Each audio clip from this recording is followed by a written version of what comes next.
that does. So we have sound coming. So now we are. Now you know how to use. Hopefully live. Okay, and then I'll bring up that. No, there we go. And that's what we want, I think. We're there. There we go. Hopefully everything is all good. So, hello everyone. Welcome to the live watch along for Alfreton Town against Scarborough on the final day of the National League North season. It's a long trip for Ofton, but here we are. Not a long one for me though. Not a long one for you, no, but an hour up the road. We're ready to roll. We've got the fancy dress behind the goal from the Alfreton supporters. I'm going to be significantly calmer this week. Last week, less nail biting. You saw me at my worst. I needed a Rennie by full time. It was right stressful, but we got.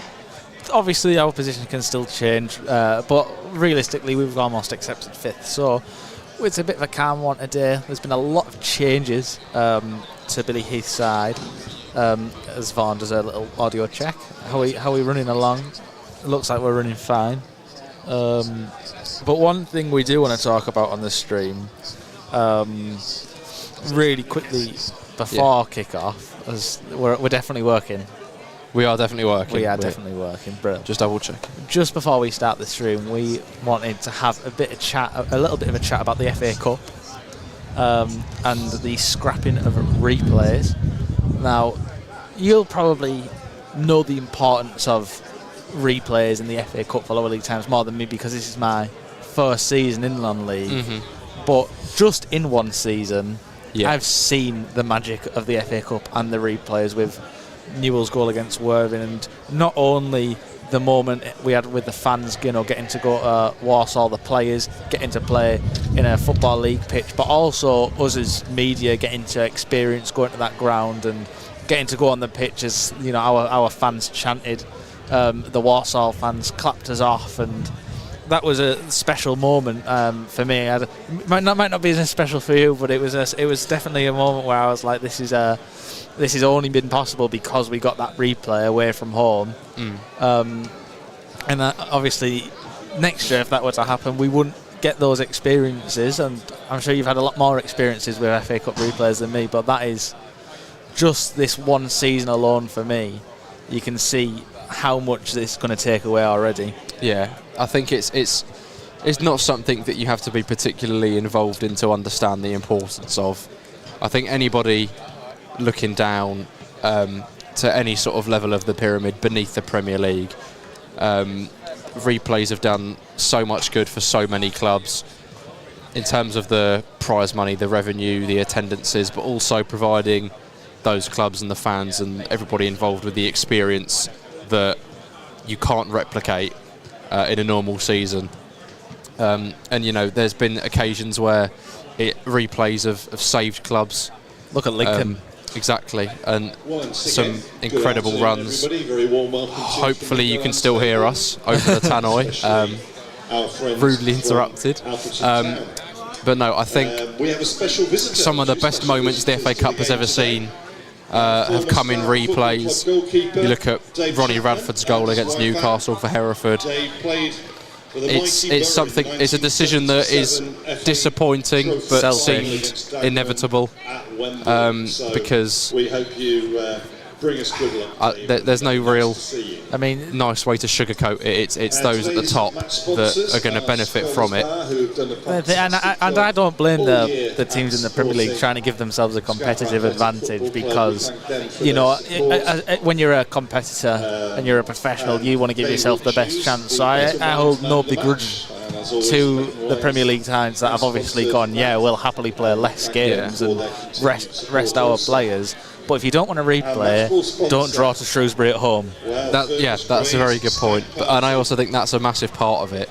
The whole point of replays is that it adds a bit of a challenge. You can't just win a game in 90 minutes, and it might force the bigger team to go for it more. You just don't know. But then also, that's part of what makes winning the competition a bit more difficult for the big clubs. If they do have to go to a replay, it's an extra game for them to deal with, but that's part of the challenge, in my eyes at least. It's what makes Well, winning the treble or a domestic double such a challenge and that much more of an achievement. Yeah, I think the idea of the fixture congestion as well is it doesn't really have the legs to stand on. You look at Man City this season; they've played in 8 competitions domestically and continentally. Yeah. With Club World Cup, obviously all the cups, and they went for some mid-season tournament as well, which has added that up. Despite them playing in 8 competitions, they have still played less games than Harrison Burrows has for Peterborough this season. Which, I mean, that really puts into perspective how little legs fixture congestion really has to stand on. If you're playing in 8 different competitions and still playing less games. I think I was having a conversation with somebody about it recently. And they made a point that the Premier League players or the athletes at that level of the game, the performances on them are more taxing to their bodies as athletes because it's a higher level and it's a more elite sort of standard. Well, they knock the ball around at 2 mile an hour all game. Yeah, which you can either agree or disagree with, but then also let's not act like these players don't have the very best of the best facilities available to them in terms of recovery, travel. Obviously, a lot of them will have European games and such, but they're going to be given the very best accommodation. They're available, got the best medicine and recovery physiotherapy available to them. Whereas you've got teams at this level, for any team in any sort of non-league standard, semi-pro or even professional in the lower leagues in the EFL, that are having to put up with decisions like these and not having anything to say about it. And I think we all saw the graphic made on Twitter. Over 700 teams involved in the FA Cup, but 20 of them are consulted and get to make a decision. So it's the way it is, unfortunately. Well, there's still time. Whether it'll change, you don't know, because I'm sure from the FA's perspective, they don't want to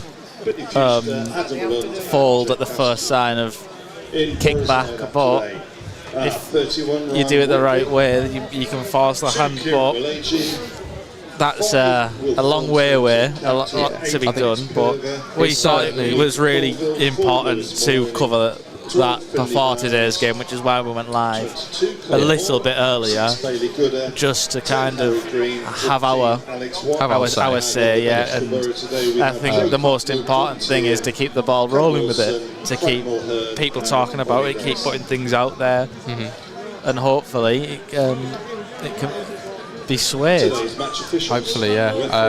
I mean, it's been positive seeing all of the statements from the different clubs come out. There's been, teams ranging from every level, Championship down to, the whole sort of non-league pyramid. Didn't they? Tranmere kicked it off, I think, and that was sort of the catalyst for a lot of clubs to put their own statements out. And yeah, hopefully it's something that they can at least take a look at and potentially amend. But we'll have to wait and see. And hopefully you heard that. There was a very, very long PA announcement, but now that that's over, we'll bring you the teams ahead of kick-off. Or you'll listen to some copyrighted music that is hopefully not going to be picked up by the stream. We'll have to keep talking over it. Do you want to, I'd say, can you fill for a minute and I'll just check if they can hear? I doubt it. I think we'll be fine. We should be fine. It'll be muffled even if it is picking anything up. So we've got not too much to worry about, and we've got nothing to worry about in the game either today. We're going to have a nice chilled out stream, so we'll have a lot of fun, more fun than usual, because there is a bit of a lack of urgency today in terms of we're secured in the playoffs. I think our position in 5th is more or less locked in. So this is going to be a very go-easy game from Alfreton today. I mean, we've seen pretty much the whole team that's usually on the bench, bar Jake Askew, has come into the side for today's game. So that shows how we kind of rest in our main 11 for the playoffs. I think Billy did say in his post-match interview there's been a few lads playing, injured or playing with a couple of knocks, where they'd usually ideally like to rest them, but they've had to play them because it's just been that real business end of the season. I think Spennymoor away, Billy said the 10 games left after that defeat, and he said this is the business running now. We've got to do everything we can and pick up as many points as we can, and I think going 13 games unbeaten at home is definitely a way to secure yourself a playoff spot. Yeah, and given the current standings with Alfreton sitting in 5th, will give them a playoff tie at home to 6th place, which is at the moment Curzon Ashton, but there's potential for that to sway. And in terms of as far as Alfreton can go, it is mathematically within possibilities that we can reach 4th place should Chorley fall to defeat away at Peterborough Sports, and there be a 4-goal swing either way, so one team winning 3-0, the other losing 2-0, that kind of thing. So it's possible. We'd still have to play an eliminator, but with the possibility of playing against 7th, and then in theory an easier tie in the semi-final. Obviously our opponents today, Scarborough, with nothing to play for in terms of playoff, but obviously they can move up the league they can drop down the league if they're not careful, a few positions. But today it's 5th is all but secured, so a home tie in the eliminator, potential to finish 4th, but no pressure, I don't think. Peterborough Sports are going to have to do us a massive favour if we're to rise up to 4th, so we'll have to wait and see how that goes. Kick-off is imminent, will be less than 5 minutes away, and we will run you through the teams in a moment. We'll wait until they walk out of the tunnel, just so we're not premature with that. And as Matty touched on, there are some changes. Billy did tell us after the last game against Spennymoor that there would be players rested, the important players. It's the first time I've had to change the lineup graphics in 5 weeks. I've literally just been changing the photo on it. I've not even been taking the team out because he keeps starting the same one. So, but after that team giving such a solid run for essentially a month of games, back to back to back to back, putting in performance after performance, and eventually solidifying the place in the playoffs, I think it's only fair to give them a bit of a break on the final day away at Scarborough. So there are mascots lined up outside the tunnel, so a sign of potential player arrival. And a big turnout behind the goal. Here we are, the teams are heading out. We will run you through the Alfreton lineup to begin with. So, number 1, George Willis keeps his place between the sticks. Number 2, Josh Claxton. Number 23, Nathan Newell. Number 12, Harry Perrett. Number 5, Ken Diggy. Number 8, George Cantrill. Number 14, and the captain today, Sean Brisley. Number 29, Ryan Taylor. Number 11, Lewis Salmon. Number 24, Jerry McDonough. And number 10, Liam Waldock. And on the bench today, number 9, Jake Day. Number 7, Jordan Thewlis. Number 22, Billy Fuster. Number 4, Adam Lund. And number 13, Jake Askew. And the horse lineup, they've gone with number 31, Ryan Whitley, the backup goalkeeper, starting today, probably because there's nothing to play for. Number 2, Kieran Woledji. Number 5, Will Thornton, who captains the side. Number 8, Alex Perver. Number 11, Luca Colville. Number 4, Lewis Maloney. 12, Finley Barnes. 22, Cole Hall. 6, Billy Gooder. 10, Harry Green. 14, Alex Wiles. And on the bench is 1, Drew Cracknell. 17, Darren Dom Tear. 20, Cameron Wilson. 9, and former Ofton striker Frank Mulhern. And number 32, Oliver Dyson. So there are. I don't think he had anything to do with the creation of them, though. No, I don't think so.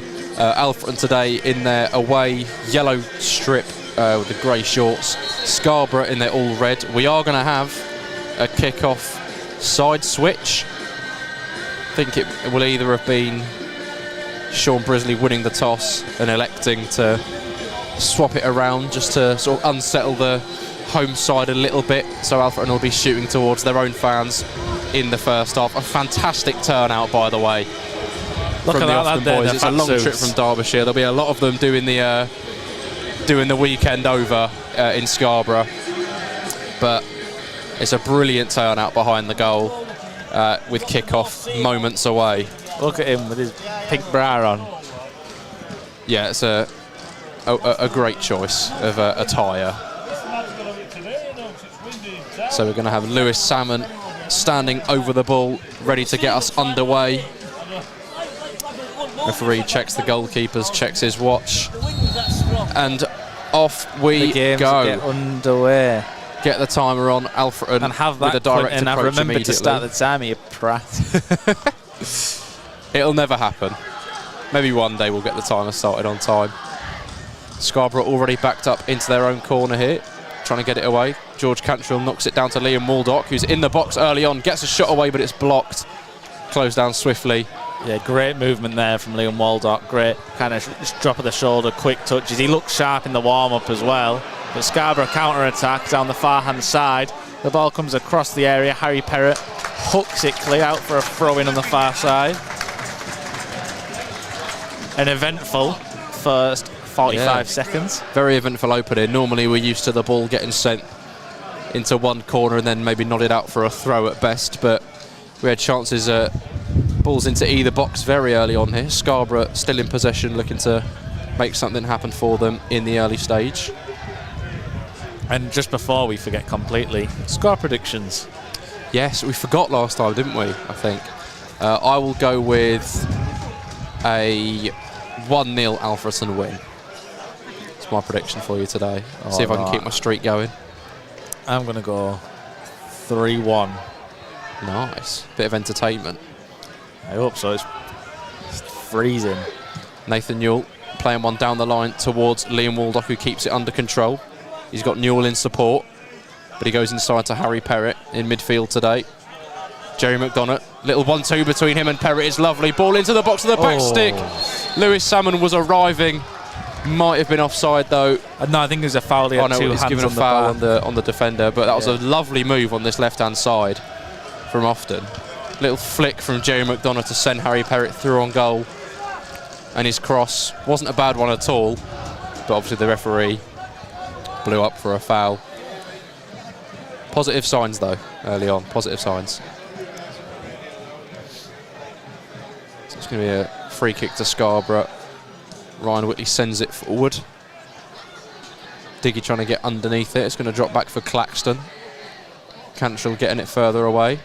Salmon keeping it alive. Waldock brings it over to the left-hand side for Nathan Newell. Tries to clip one in behind for Ryan Taylor. Defender gets his head to it though.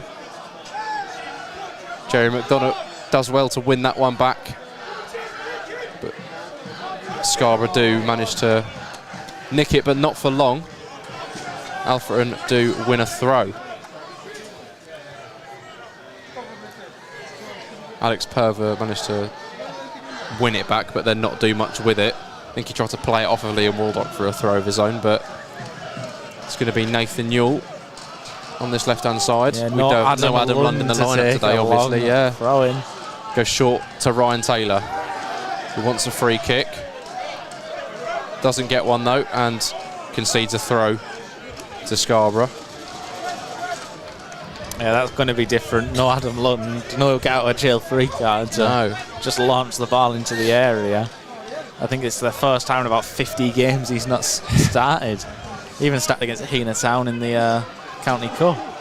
We'll have to see if Alfreton can cope without Adam Lund's presence. Harry Green on the left-hand side picking up a long ball, trying to get the better of Claxton, which he does almost. Well, he's seen it out, surely. He's sharp, he's quick, but he's just ran it out of play. It's good defending from Claxton. It looked like he'd got on around him initially, but eventually the ball shepherded out for a goal kick for George Willis to take in the purple strip today. Oh, the purple strip. Look at that. It's brilliant, isn't it? It's such a nice goalkeeper kit. It's a very nice kit.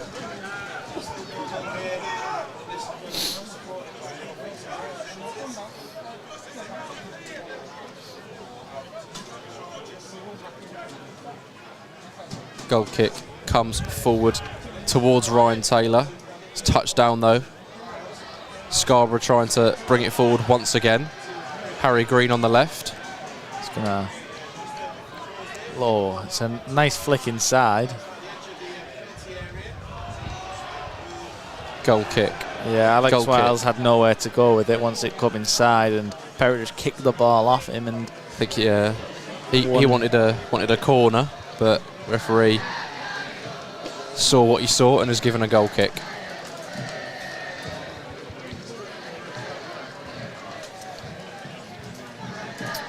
So we have a roundup of the league.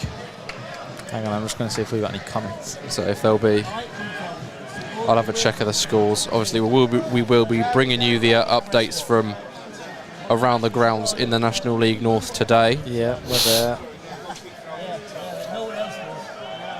At the moment, though, I think everybody is still at a deadlock 0-0.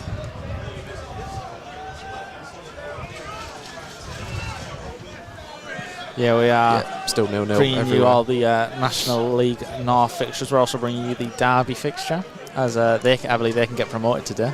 They could, yeah. Against Cambridge, Mansfield, Gillingham, Mansfield already promoted, and as usual, the Sheffield United and Notts County score as Scarborough win a corner. I do apologise if I interrupt you today, by the way. I have got zero feedback in my headset. Yeah. So well, I can't quite reach down, you know, I'm not in my physical peak anymore. And bending down to fiddle with the waggers is, I'm sure it would be a huge burden to everyone else as well, who'd have me bundling around. So corner to Scarborough, came to nothing. It was cleared away initially by Josh Claxton and then furthered out by Sean Brisley. And Scarborough do have, I think they've given away a goal kick. Third one of those already for Alfreton today. Early signs is that number 10 for Scarborough, Harry Green, is the man that they're going to look to get on the ball in the wide areas, taking on Josh Claxton, seeing what he can do. Goal kick comes forward from George Willis, headed away by captain Will Thornton, but back forward by the Ofton defence. Scarborough now with it under control though. It's Green on the left. Was tidy outside the football down the channel, but Lewis Salmon gets there, gets his body across and shepherds the ball out, and he's fouled in the process. Yeah, he's done As well. the first goal across the league is from Spennymoor against Kings Lynn Town. Spennymoor, one of the teams that does have a chance of nicking into the playoffs today, I believe. Let's get the line table up. Doing my best, but hurry up. We're trying. Yes, and with a win today, and Boston failing to win, along with South Shields, then yes, Spennymoor would rise up into that 7th final playoff position. So that's a big goal for them. Flicked on well from Ryan Taylor, and the speedy Lewis Salmon breaks away down the right-hand side. He's been stood up by number 11, as I check, Luca Colville. He turns back, puts the ball in, it's blocked, but it'll go out for a corner. Out on the far side. No Billy Fuster to take them, so I'm sure Liam Waldock will substitute in, and no Adam Lund to peel round to the back post, so I'm still sure we'll see either Ryan Taylor, Harry Perrott maybe string round the back as Diggy and Brisley attack the area. Let's see. First corner of the game for Alfreton, or first Alfreton corner of the Perrott game. peeling round Harry the back. Perrott at the back post. Come. He misses the header. He goes to the edge, a man on with a Newell, who puts the ball in first time. Great It's ball. a wicked ball into the area, headed away. Liam Waldock on the edge is going to re-deliver it, but Scarborough deal with it once again. It comes out to Perrott, who hooks it back up, but simply headed away and flicked on by Josh Claxton Cole with a Hall. loose back header, but Nathan Newell rescuing it. George Willis remaining calm and getting that one clear. Sends it up towards Ryan Taylor, who Ryan Taylor obviously had a good run in the team before he got an injury all those months ago. It doesn't seem like that long ago, does it? No, weirdly enough. But he has since struggled to make his way back into the team as Brackley take the lead against Blythe. That is not what a Blythe fan would want to see today. No, we've condemned them to to relegation, very possibly. Yeah, it depends on the Farsley Celtic result. We are hoping Farsley Celtic stay up because I didn't get to try the chicken tikka fries when we went because I'd already eaten. Yeah, that result would put Blythe into the drop zone, keeping Farsley Celtic up for another season. Yeah, those chicken tikka fries smelled unbelievable, but I thought I'd already had a breakfast that morning, so I thought I better not, you know. Although Blythe is near enough to home for you, I suppose, compared to... I want the chicken tikka fries. It's only an extra half an hour. I do want the chicken tikka fries. And it's close to Derby as well, so it's like on the way back down from home. It's a double win. Yeah.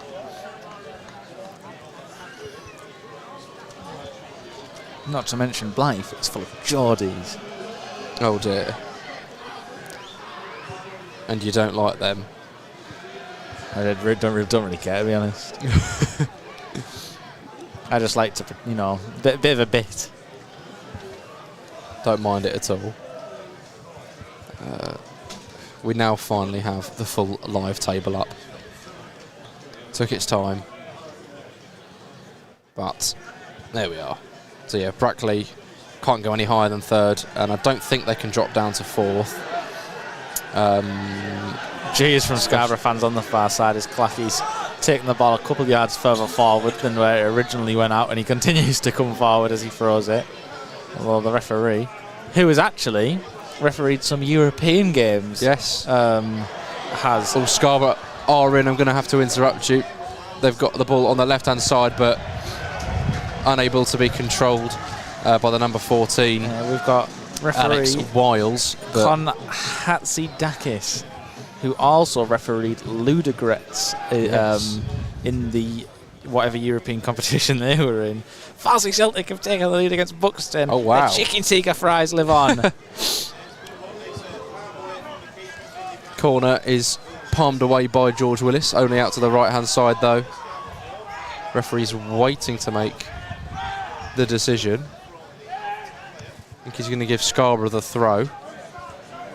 He is.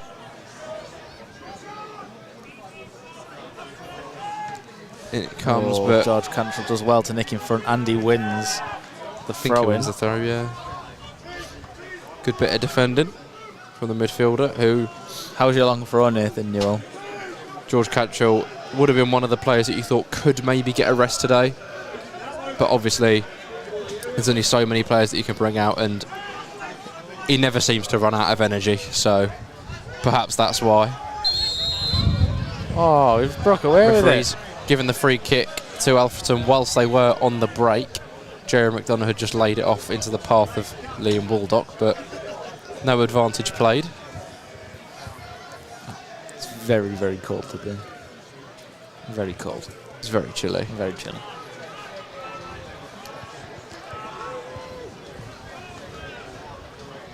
George Willis is going to be taking this free kick by the looks of it.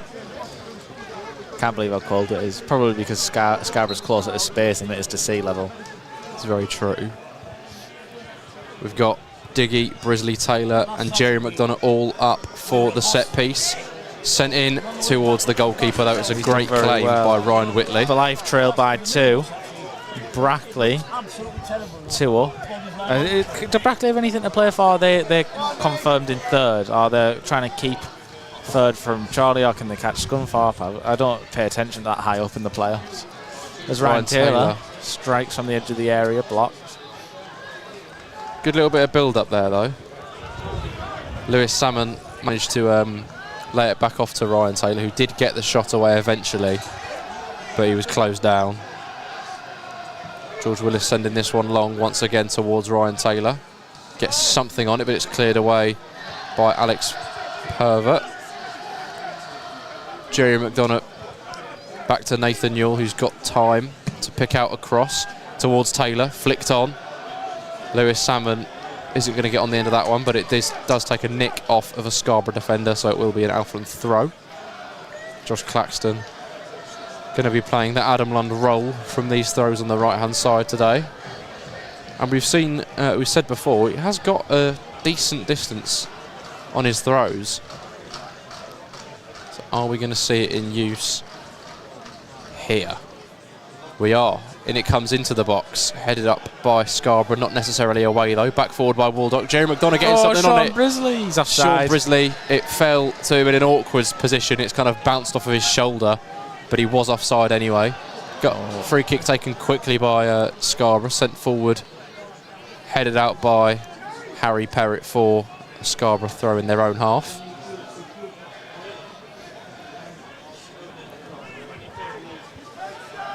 Whitley back on the ball for the hosts. Scarborough patient with the ball at the back.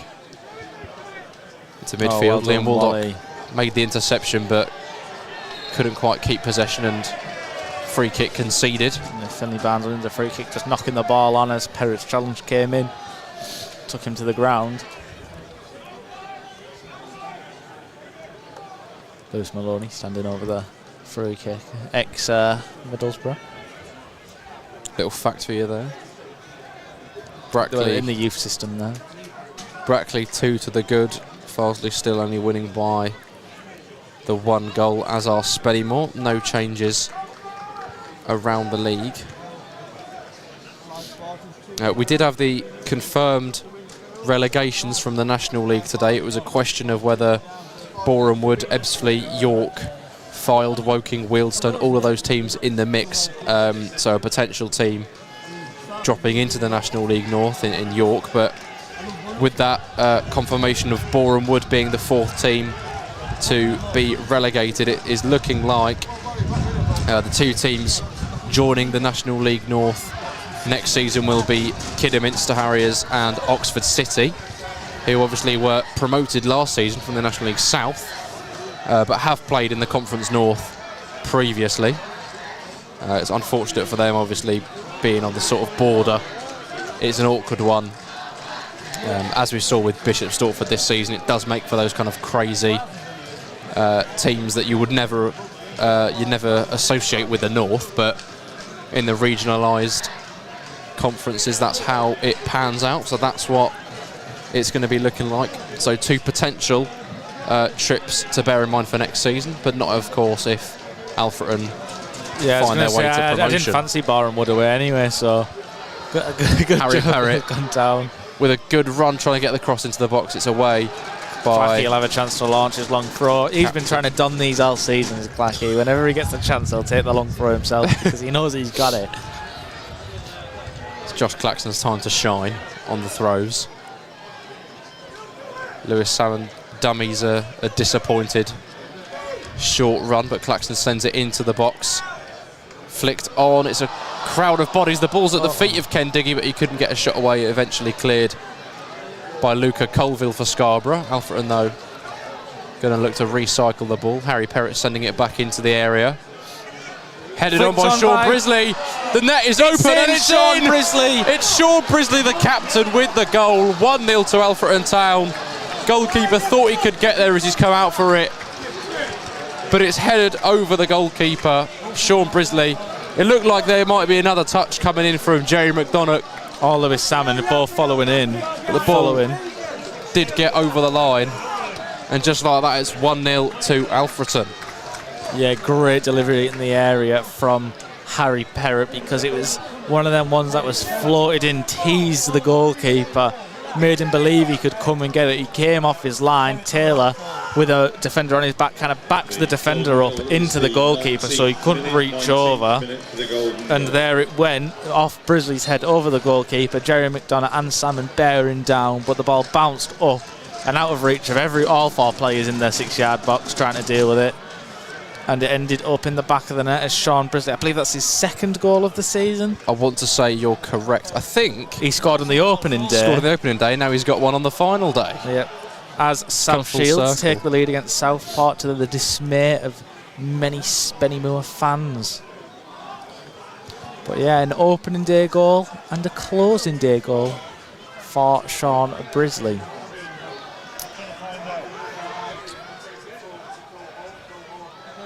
Scarborough looking to come forward as Perver tries to slip it in behind for Alex Wiles, but George Willis not going to have any problems claiming that one.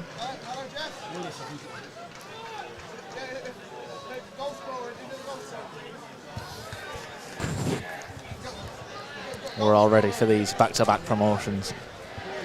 Oh yeah, easy. Get us on FIFA next. Oh, it's a heavy one between Ryan Taylor and I think the number 5, Will Thornton, I believe that was. Just as Gillingham take the lead over Mansfield. Mansfield obviously already promoted. They're chilling. That's why all 3 promotion places are taken in League 2, aren't they? Stockport, Wrexham and Mansfield now. Just the playoffs to go. And a team, weirdly enough, you wouldn't have thought in the position when we played them, a team that are certainly in that mix for the playoffs, so Walsall. Yeah. Who were in the brink of the relegation battle. Yeah, relegation battle. Manager, you got the feeling, was kind of potentially about to get sacked. I think if he didn't get through against Alfreton in the initial game, it could have very well signalled the end of the road for him, but he's turned it round and got Walsall in and around the playoffs, which I think they would have been very surprised to learn after drawing 0-0 at the Impact. Your hand off. Yeah.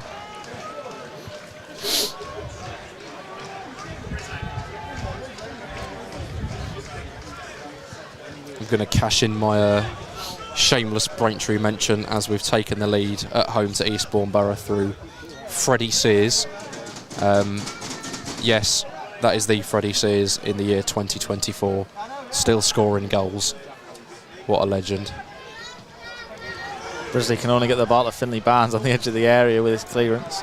It's out to Green on the edge, cuts on his right foot, strikes the shot, it's blocked, and it'll come all the way over and out for a goal. Oh no, it's a corner, sorry, it's blocked, wasn't it? Yeah. It was well stood up though by Claxton. He's given a goal kick. Cheers, Lino. I think the linesman has... Thanks, Lino. Cheers, mate. Made an error in judgment, I think, is the safest way to put that. That ball did quite clearly come off of Josh Claxton and then bounce out for a corner, but officials indicated for a goal kick. I won't say much else.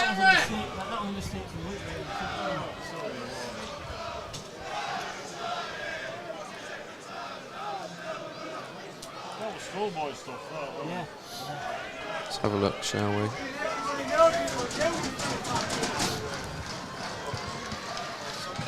The ball goes long from Willis towards Ryan Taylor again, who is bossing that area, flicking it on. No, ref. Free kick given to Scarborough in the mix of that headed duel. It's going to be the goalkeeper to take it deep into his own half. He takes it quickly towards the left-hand side. Harry Green tries to knock it through for Alex Wiles, but Harry Perrott makes a good interception, but his clearance is blocked.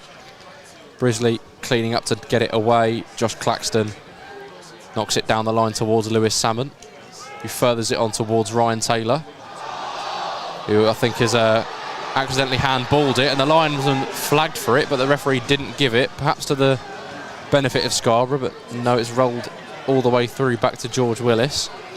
And I think the home fans are going to be understandably annoyed by the officiating in the early stages. There's been a few 50-50 decisions that have gone the way of Alfreton, but that just now and the corner that never was are slightly confusing ones. Jerry McDonough, though, on the left-hand side, looking to beat his man. Can't quite keep the ball at his feet, and Scarborough do manage to get it clear.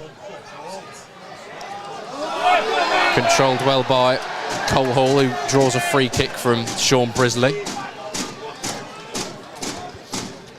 They like a quick set piece, Scarborough, something I've noticed already. Anytime they're being given one, they're taking it within about 2 or 3 seconds of being awarded it. Ball sent aimlessly forward by the Scarborough goalkeeper to George Willis to put out some kick-ups and a little roll of the ball before picking it up. Getting battered by Brackley, 3-0. Deary me. Do you like that bit? Do you like that little bit of a what's the word? Alliteration. That's the one. I promise I got an English GCSE, guys. Got an A-level as well, but can't remember that. Oh, a miscued clearance. potentially very consequential for Kieran Waleji of Scarborough, but luckily for him, his goalkeeper was on hand to spare his blushes. That could have been 2-0 very easily had that have bounced slightly differently. Ryan Taylor was there, ready to pounce.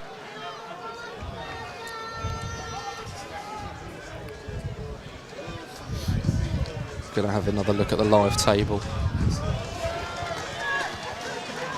Farsley still winning 1-0, but 2 for South Shields. That the only other game that we really want to keep an eye on from a strictly Alfreton perspective, Chorley Peterborough Sports, still 0-0, so they will only be 1 point ahead of us, and obviously a few goals in the goal difference side of things as well. Lewis Salmon eyeing up across on the right hand side. It's blocked though by the number 11 Luca Colville. Diggy with a powerful header forward. Colville still on the ball, sent down the line straight to Ken Diggy though, who knocks it back for his keeper Willis. He's given time to pick a pass. Looks for Ryan Taylor once more. It's going to fall for Liam Waldock, who tries to knock it into the feet of Jerry McDonough, but Waleji comes away with it. Barnes inside to Purver, who's got acres of space in the middle. Picks a pass out wide to Green. Up against Claxton, into the box. Gets his shot away, and it's off the bar.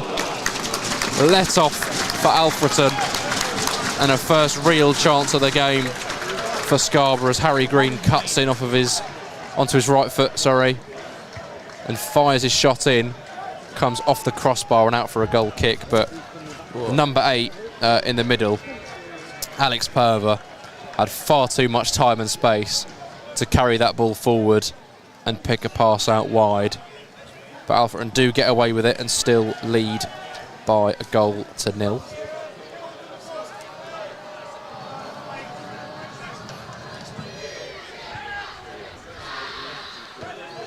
Goal kick comes forward.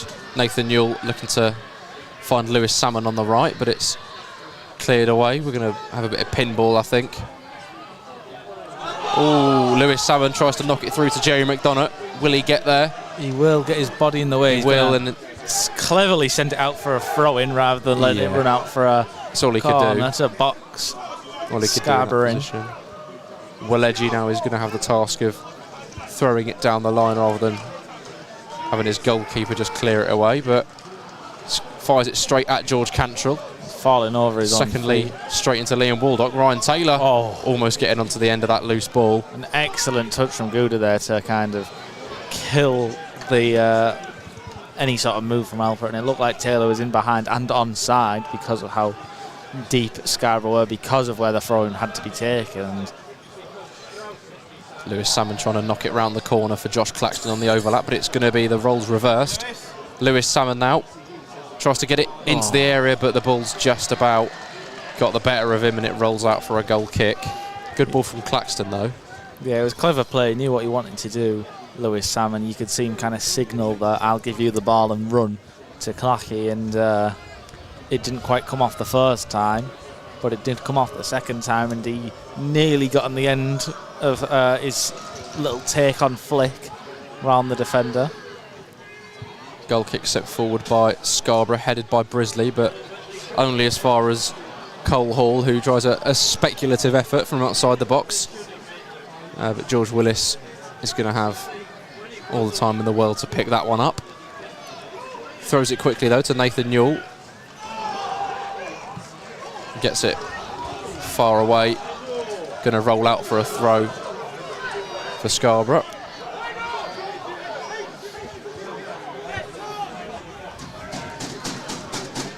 Lionel getting a bit of a stick there. The Scarborough player believed he'd handball it, so he didn't touch it to let play go on. No flag went up. No one really knew if he could play the ball or not. Referee telling Waleji to take a couple of steps back before taking the throw. Brisley gets his head to it. Back forward by the fullback. Brisley again. Clearance cannons off Liam Waldock. Free kick given to Scarborough around the halfway line. Not entirely sure what for. I think it might have been someone a bit too physical, but Maloney standing over this set piece. Looks like he's going to send a diagonal ball over to the left flank. As we reach the half-an-hour mark.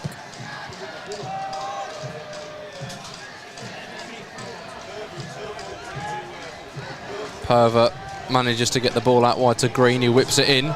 Brisley might have got something on that, did he? He did. Got just enough on it to get it away, and it's going to be a Scarborough corner. Chance for them to potentially do something and get back into the game. It's going to be Maloney to take it, I think.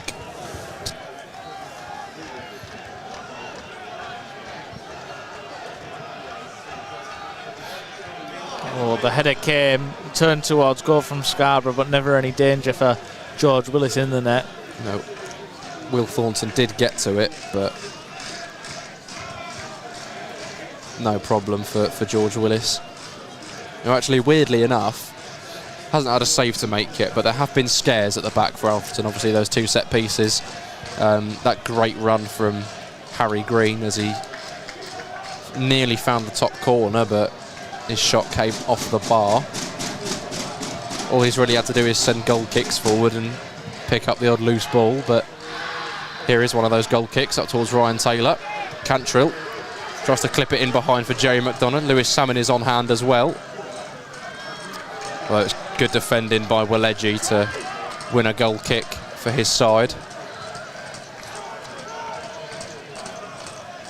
Salmon, who just looked to be in a little bit of discomfort after tumbling down there with Waleji, but he's not got a limp as he runs back onto the pitch, just kind of have a bit of a shimmy about with his knee before he got up. Obviously, Salmon spent a lot of time out earlier this season injured, especially he was in good form before that injury as well. Scarborough have got another corner on the left-hand side this time. Looked to be a surprising fact to the Alfreton defence. I don't think they thought that was the right decision, but nonetheless. Tamworth have taken the lead against Banbury. Corner comes in from Scarborough. It's low and hard, but cleared away immediately by Josh Claxton at the near post. Sent back in by Maloney. Rolls all the way through to the back post, and Will Thornton was challenging Ken Diggy for that one, but he got his body in front of it. And all the way out for a goal kick. It is not what a day to be a Blythe fan. 4-0. No. After 32 minutes. On your judgment day. It's not looking good for them, but it is looking good for the Scram next season, potentially. Big up the chicken tikka fries at Farsley Celtic. Sound like Bevo. Big up the chicken tikka fries. Chorley still drawing 0-0 with Peterborough Sports. So Alfreton do remain fifth. George Willis sends his kick long, and once again Ryan Taylor's going to bring it down. Now that's quality. As Salmon breaks through the middle, he can't quite get it under control. It's going to come to Cantrill. Taylor spreads it. Waldock straight down the keeper's throat. It was a great move. The passage of play was absolutely excellent. Every pass to the right man with quality. Waldock falling over himself, turns the ball towards the goal with his weaker left foot, and the keeper easily deals with it, but very nearly two for Alfreton. Yeah, I mean, that was a wonderful move in the end. Ryan Taylor bringing the ball down from the goal kick, laying it off for Newell, who played it inside to Lewis Salmon. He couldn't quite get the ball under control, but it rolled back into the feet of Cantrill, who knocked it into Taylor again, and he picked out a lovely little sly pass to Liam Waldock, but it was straight at the goalkeeper. I mean, it's a difficult one. The goalkeeper's closing down the angle. It's on your weak foot, but it really could have been 2-0 there. Yeah, an absolute footballing symphony with Ryan Taylor playing the role of conductor. I'm on fire today. It was wonderful. So was that. As was that analogy. That was goal kick sent forward by George Willis. Scarborough coming away with this one though. Yeah, Harry Perrett puts it out for a throw. Funny Barnes down. Scarborough fans want a free kick. I didn't quite catch it, so I can't comment. No, the referee's going to come over to the home dugout. To the disappointment of the home fans. Referee's having a conversation with the manager and his assistant. I don't know why. We didn't know if it was his assistant or the goalkeeper coach or whatever. I thought you were just going to come out with some baldy. No booking from the referee. Just a stern word, I think. Scarborough coming forward though. Cantrell gets a challenge in. Hall. Maloney goes inside. Oh, wow. It's a good bit of play. It's Green.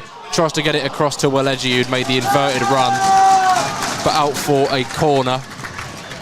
And that was just as nice. A bit of build-up play, as we just saw. Maloney picking out some really good passes, and then the kind of flick to Green from Alex Wiles was quite special. If it had come to anything, wow. George Willis. I think there was a foul in the box. I think there was, but Alfreton's way. But the save from Willis anyway was very, very cool and calm. It was. I thought for a minute he'd come out off of his line to try and claim it, and then second guessed it, and the header came in, but reacted so quickly to keep it under control and grasp it to his chest. And Alfreton could be on the attack once more. Liam Waldock laying it off for Josh Claxton, who puts it into the area. Ryan Taylor can't quite get underneath it. It's headed away by Scarborough and up in the air by Maloney, furthered away by Perver. Diggy gets it clear, buys Alfreton some time to get back and regroup. Alfreton win a throw, just inside their own half. Less than 10 to go of the first half normal time. We'll keep our eye out for the board, but sometimes it just doesn't come up.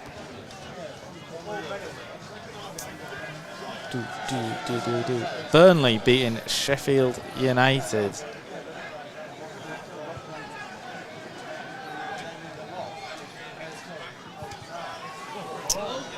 Sean Brisley having to deal with that one at the back. Got something on it, but not the desirable distance. Although he's seen that one off straight through to George Willis.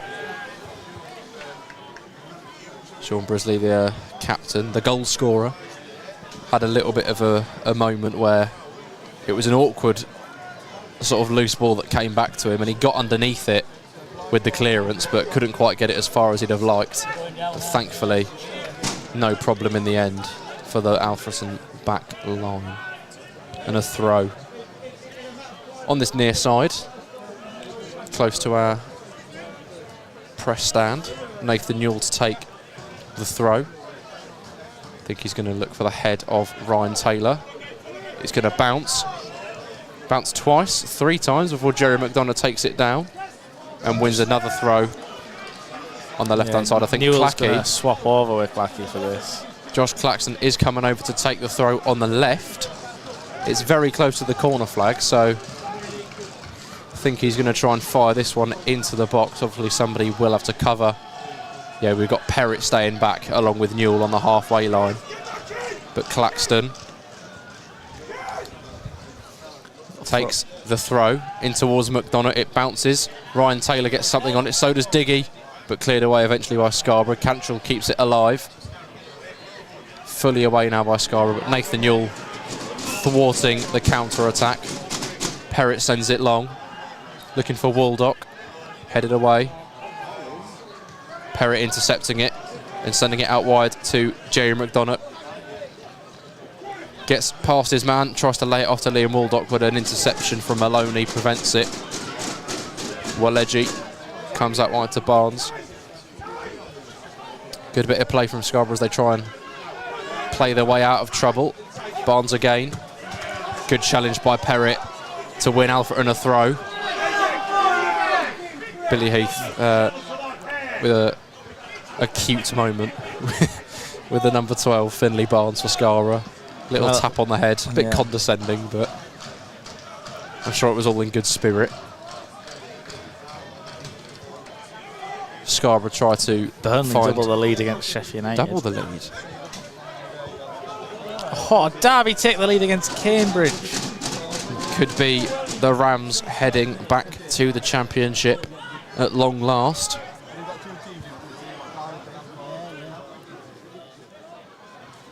Willoughby throws the ball down the line, gets it to Barnes, who tries to flick it over the head of Nathan Newell, but Kennedy Diggy is there to hook it clear and get it away.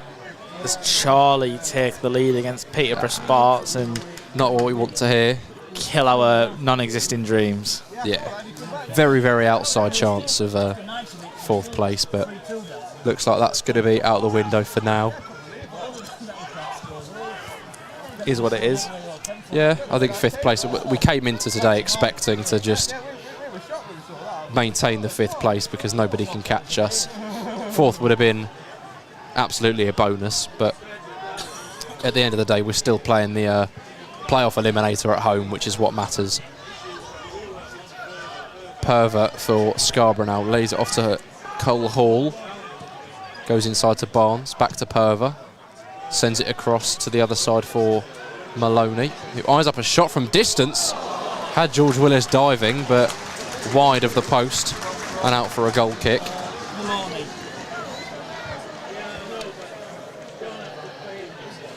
Mendes Lang getting the goal for Derby.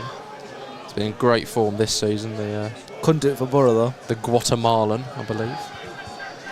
Couldn't do it for the better though.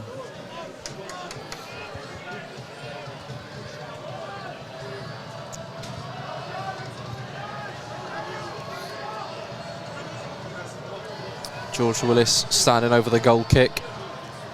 Sends it long towards Taylor once more. Cleared away. But a free kick given to Scarborough.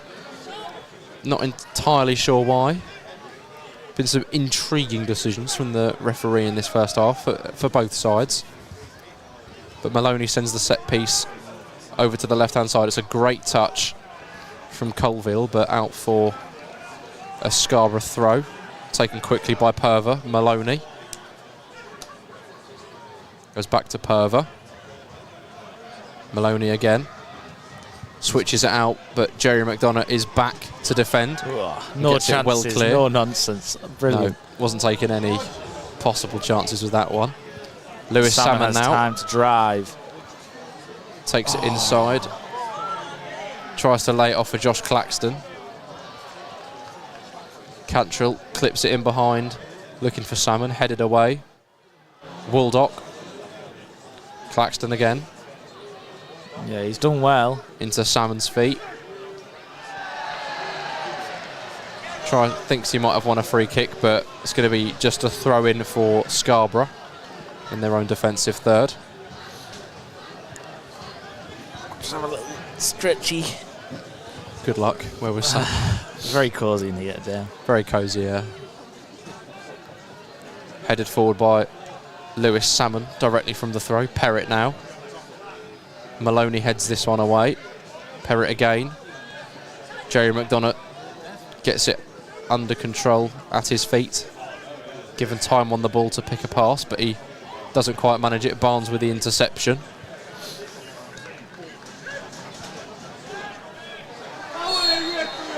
Cantrell adjudged to have fouled Barnes in the midst of that. Perrott also having to take a moment. Knee.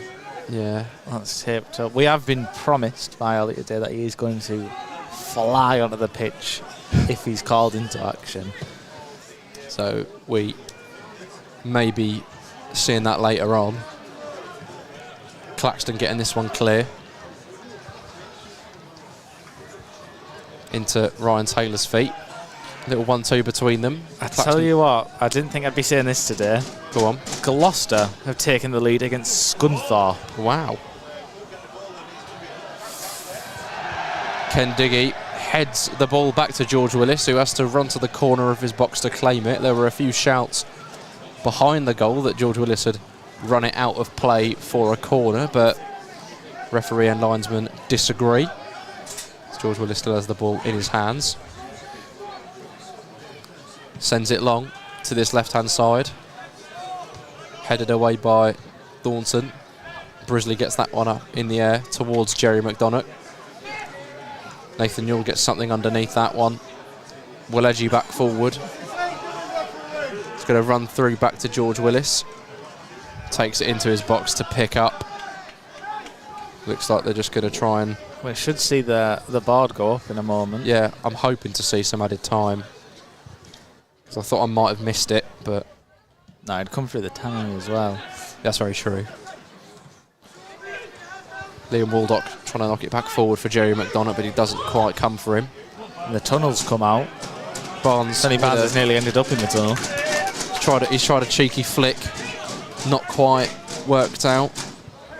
It's going to be an Alfreton throw. Nathan Newell preparing to take it. He's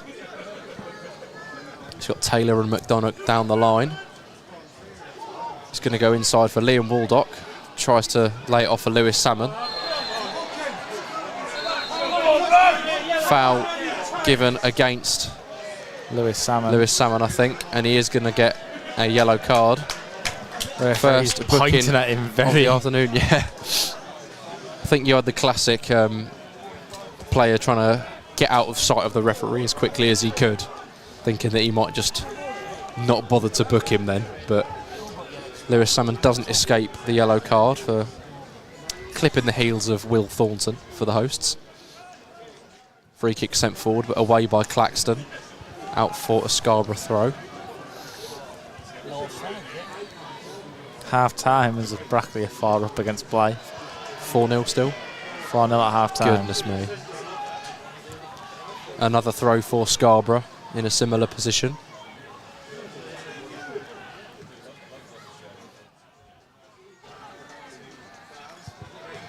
Perrott taking no chances with that clearance. That's out the ground and into the hills. New ball is required. Scarborough sort of slowly working their way up the pitch. Very marginally with each throw. That one taken quickly again. But Perrott given more time to get that one away. Keep it in play. Cantrell now getting it clear. Ryan Taylor isolated up there by his own. Not quite able to make anything happen. Diggy making a clearance. Claxton now joining in the fun. Getting that one well clear. Half time is given. No added time. Yeah, well, I think we've played about 3 minutes there. Yeah. Obviously, just no board. Well, there we go. Coverage for the first. Oh, did you want to round up the scores? Yeah. Or have there been any changes? I will do. I will round up the scores. So around the National League, North will do first, then we'll come to the EFL. So Blythe are trailing 4-0 to Brackley. Bishop Stortford and Curzon are locked level. Banbury trail 1-0 to Tamworth, who were champions months ago. Farsley Celtic lead Buxton 1-0. Gloucester are leading Scunthorpe, which was delayed 15 minutes, so that has still got a bit of time to go. Hereford and Boston are level at the break 0-0. Peterborough Sports trailing to Charlie 1-0. Rushall and Warrington deadlocked at 0-0 also. South Shields are 2-0 up against a travelling Southport. Spennymoor lead Kings Lynn Town, and in the EFL Burnley lead Sheffield United 2-0. Derby are beating Cambridge 1-0. Gillingham are 1-0 up against Mansfield Town as Charlie score a second, so that kills our dreams of fourth even more. And Notts County and Colchester go into the break at 0-0. We are going to take our break now for half time, but we will see you for the second half as I stop the timer and do other things on this computer. But we'll see you then. Thank you for listening to this first half watch along, and we'll see you in the second half.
Hello everybody and welcome back to the second half of the Alfreton Town match against Scarborough on the final day of the National League North season.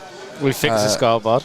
We have fixed the score, yes. We realised that we had Alfreton down as the home team. Well, I'll run you through this. I'm in charge of, doing the things here and pressing the buttons. Timer. Yeah, I'm ready. I'm ready for the timer. The issue is I'd forgot to put our goal on, so I quickly flicked on and put away goal +1. But we had not moved the badges round, so it said Scarborough was the away team and that we were getting beat 1-0 after we celebrated a Sean Brisley goal. And then we fixed it, so now it's as should be and all is well. And hopefully you weren't too confused when we celebrated a Sean Brisley goal and then went 1-0 down. But it's that fixed should all now. be solved. How do we get the other scores back? Don't worry, I'll do this, mate. You can sort that. I'm techie with it. Look at that, bang. One click. Wow. We are back underway for the second half. I don't think there were any changes at the interval. Obviously, we'll be expecting some later on. Good defending from Ken Diggy to win a throw.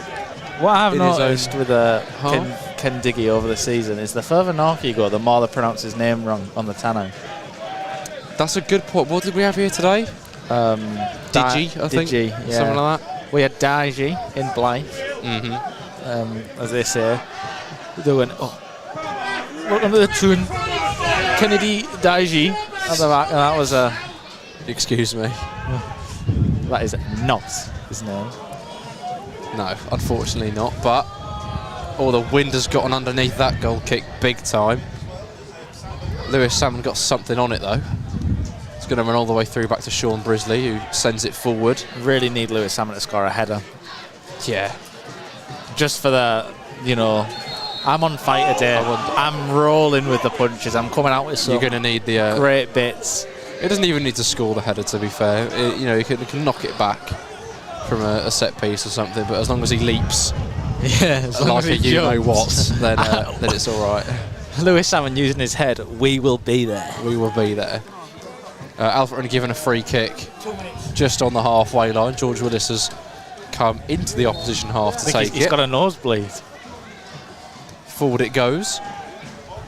Flicked on by Brisley, but it's come off a Scarborough defender, I believe, and that'll be Alfreton corner.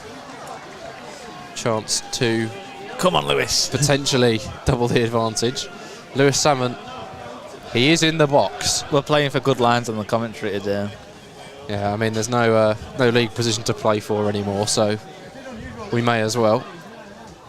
Lewis Salmon not part of the sort of four-man lineup as the corner comes in.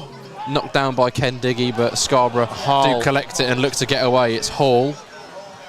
Out wide to Green, who plays the ball into the middle. It's a great pass into the number 14, but Lewis Salmon makes a good challenge to deny him. Alex Wiles got onto the end of that nice counter-attacking move, but Lewis Salmon got his body in front of it, closed down the shot, and eventually the throw-in that they did win came to nothing.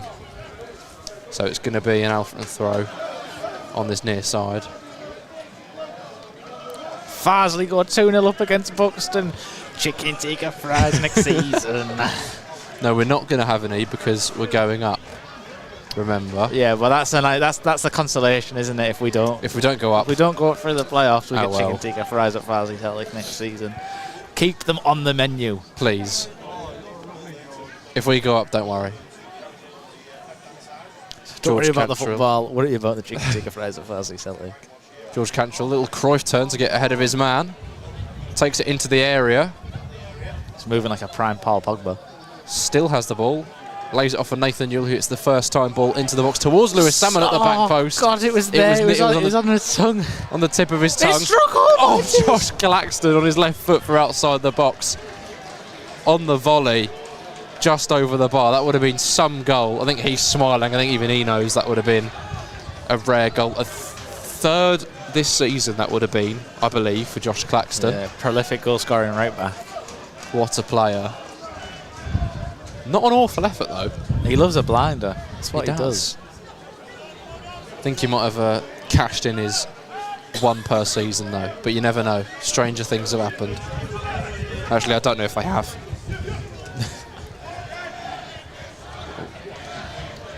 There is good defending from Clacky there. Lewis Salmon hasn't quite kept that one in. Going to be a throw to Scarborough. Colville stepping up to take it. Short to Hall. Colville tries to get ahead of Diggy, which he does, but Cantrill was there to get that one clear. And it's out for another Scarborough throw.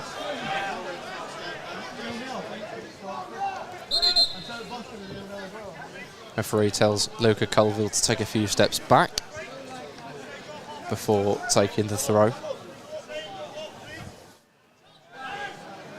Up towards Cole Hall again. Tries to knock it back for Colville, but it's a second throw that they've wasted in the same minute. Alfreton now with a chance to gain some territory, get a bit further up the pitch. Josh Claxton. Sean Brisley thought about heading up for it, but he is going to stroll back now. I think he realised how far back the throwing actually was. It goes long towards Ryan Taylor. George Cantrill getting it under control. Josh Claxton putting it in that towards is a ball. Jerry McDonough, who has the ball at his feet and concedes a free kick. Taken quickly by Scarborough, but the referee doesn't let them take it. Taking it for a second time. Referee's still not happy with it. He kind of thought he was going to let him take it quick. No.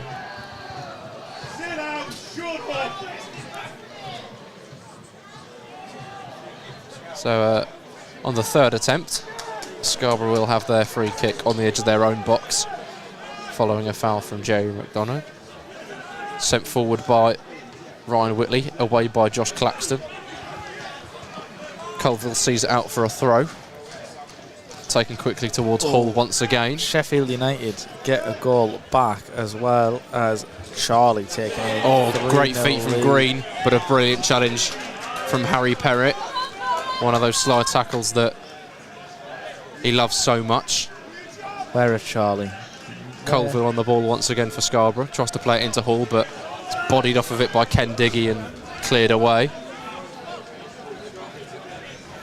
Scarborough try to find Wiles down the line.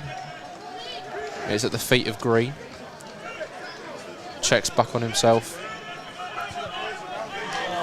Liam Waldock, great work to win the ball back. His pass forward is blocked by Maloney, but all the way out for a goal kick. Green took too long on the ball there.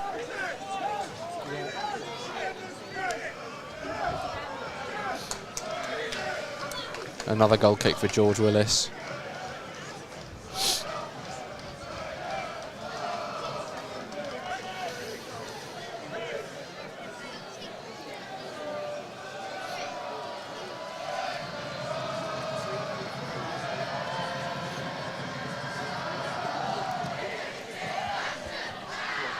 Boston take the lead against Hereford. Will Thornton getting that one clear. Perver trying to get something on that to keep it alive for Scarborough, but Cantrill is adjudged to have fouled him. He's not happy with it though. Free kick taken by Maloney to the right hand side towards Willegy. Barnes, Willegy again into the box now. Gets onto his left foot. George Willis makes the claim. Barnes looked like he was going to try and run onto that one, but George Willis gets down quickly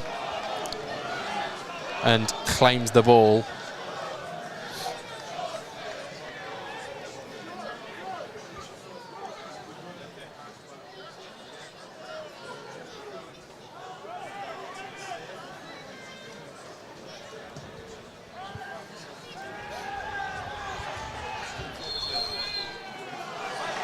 A free kick given to Alfreton in an advanced area. They must have got a new whistle. And a booking given to Maloney, I think. I'm guessing for dissent or a combination of the foul and dissent. The referee's going to put the card back in his pocket. Thought there might be a few more dished out then, because I don't think he was very happy with the surrounding Scarborough players, but just a free kick for Liam Waldock to take. Got Brisley and Diggy in at the back post. McDonough in the mix as well. In from Waldock towards the back stick, and it's nearly caught the goalkeeper out, but wide of the far post and out for a goal kick.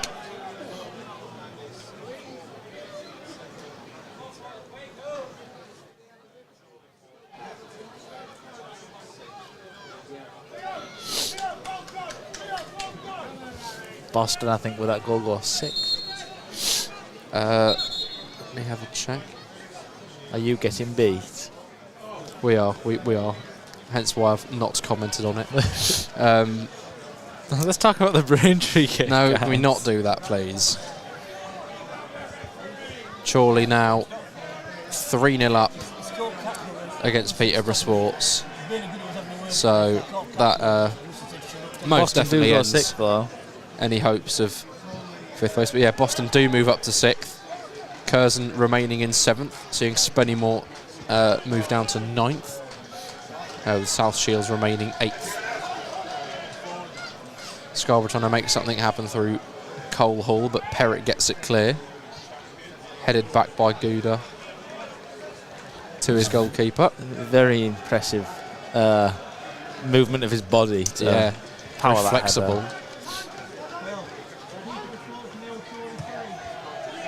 Green for Scarborough now.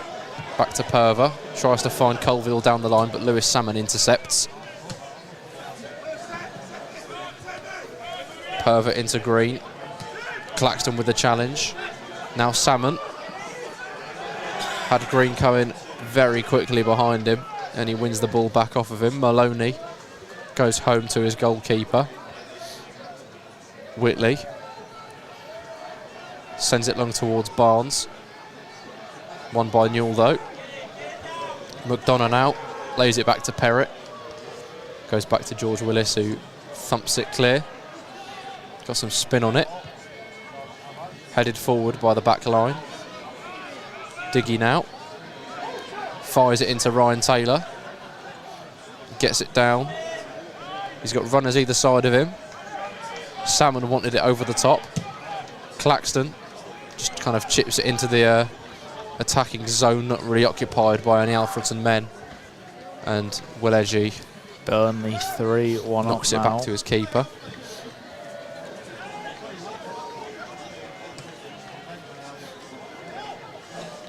Scarborough in possession.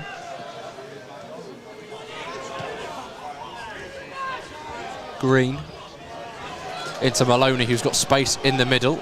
Goes out wide to Barnes. Lays it back to Maloney again, who clips it in towards the back post, but George Willis claims it to his chest. Alex Wiles was arriving. Gets an arm around the shoulder from Willis after the two collided following the catch. Thankfully for Alfreton though, score stays 1-0. Willis sends it long once more. Headed away by Scarborough, but Nathan Newell does manage to win the throw. Getting his body in front of the ball and not letting the number 12 Barnes get anything on that.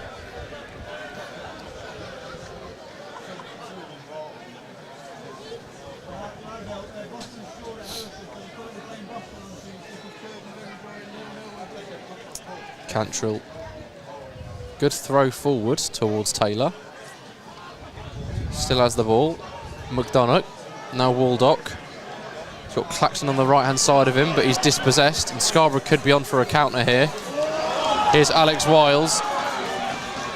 He's got Cole Hall on the left with him, but Perrott does concede the free kick. Pick himself up a booking as well. And he will receive a booking for that. Not the daftest thing in the world, given the state of the play. It was a 3-on-2 for a small period, but Perrott was getting back. Thought he used his body well enough to not concede the foul, but unfortunately he did. And it's a dangerous position for Scarborough. They've got the right foot of Lewis Maloney and the left foot of Finlay Barnes stood over the ball.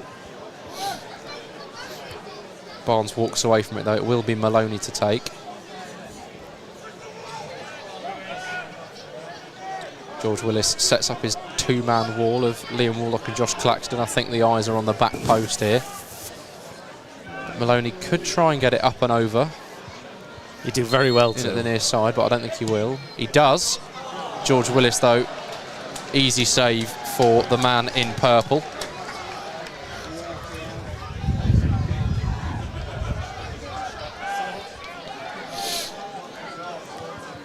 Getting very cold here. But the thought of chicken tikka fries is keeping me going.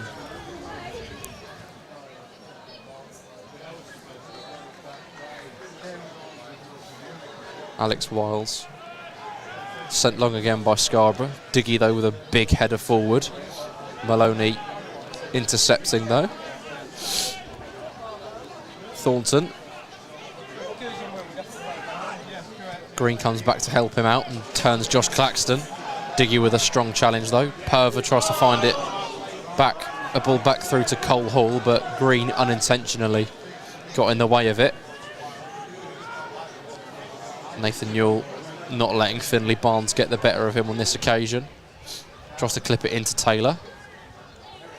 Perrett takes it down. Oh, it's a great does turn. enough to beat his man. It's a good move. Plays it in Just behind to Lewis offside. Salmon, who is offside.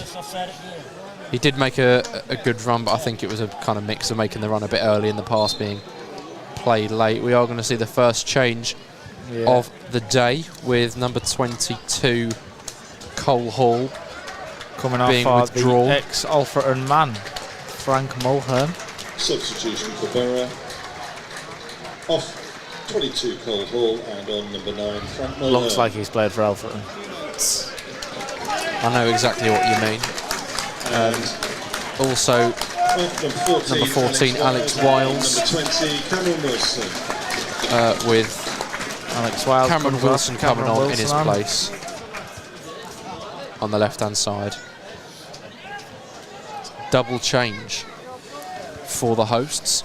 Not something that you see all that often in this division, especially with the limited substitutes that you are permitted. Diggy getting that one well away towards Taylor, who takes it down, lays it off to George Cantrill. He's got Claxton in space, lays it back for Perrett, who's going to send it long towards Salmon. Spenny Just Moore about gone out have though. gone 2-up. Notts County have taken the lead, and in a massive turn of events, Blythe have scored. Wow. The comeback. The comeback is so on. No. Cantrill heading the throw back out for another.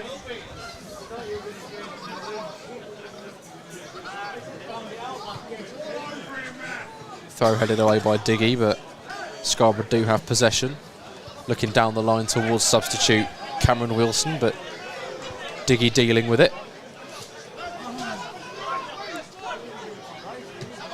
Colville plays a 1-2 with Barnes, tries to knock it through to Wilson, the substitute, but ball hacked away by Sean Brisley.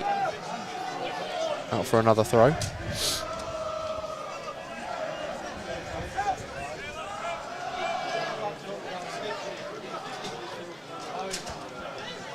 Colville waiting for an option off the throw. Intercepted. Nathan Newell trying to get it away. He's had trouble with it though. George Willis makes the save. Bails him out. Bails out Nathan Newell. It's a big stop from the man between the sticks to keep it at 1-0. And he sends it long. That was a bit of a worry though. Kind of dropped in the box at the feet of Nathan Newell, but he tried to sort of knock it back to George Willis, and it didn't work out for him. But thankfully, the score stays 1-0. Barnes for Scarborough. Goes back to his captain, Will Thornton. Out wide to Wilson. Back to Thornton again. Goalkeeper Whitley now. Sends it long. Jerry McDonough tries to see it out for a throw, but unfortunately pushed onto it and concedes a throw to the opposition.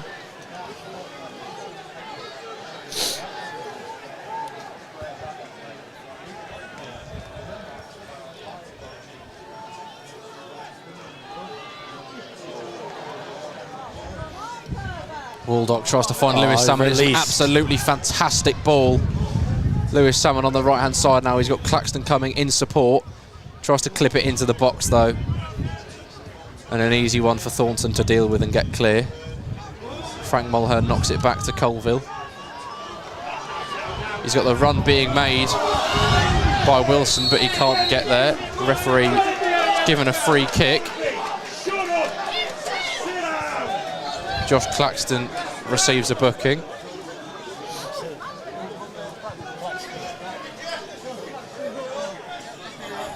Billy Heath asking questions as to why the free kick was given. Free kick taken by Scarborough. Kept at the back. Maloney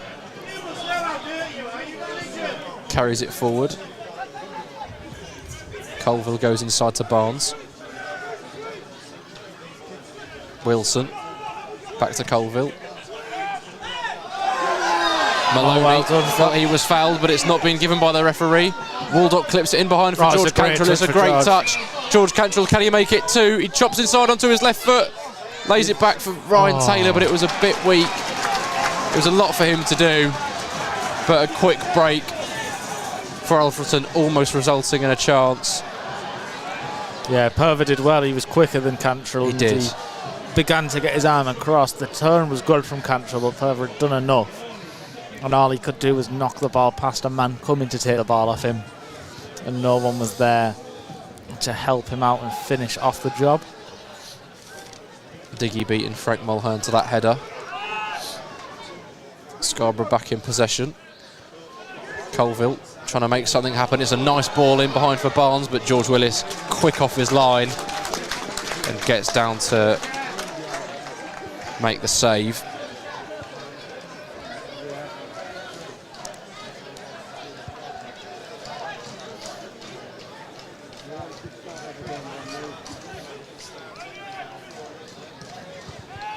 Ball sent long by Willis towards Ryan Taylor. Nathan Newell doing his best to win it back, but fouls his man in the process. Free kick taken quickly, but the ball was rolling, so that's going to be rightfully brought back. Shields score 3-0 up.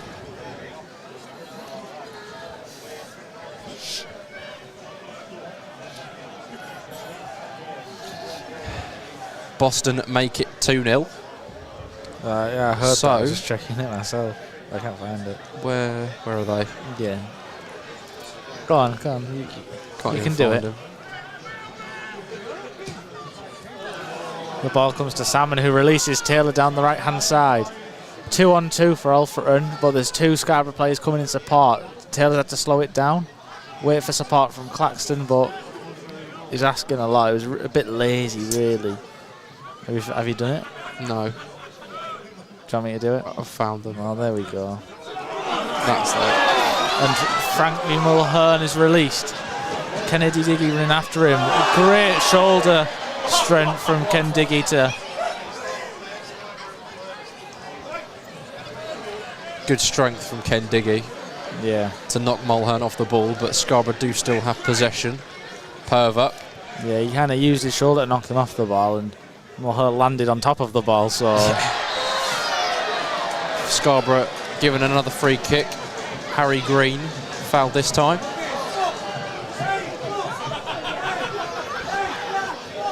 So as things stand, with Boston taking that 2-0 lead, it will be Boston that Alfreton play in the Eliminator midweek.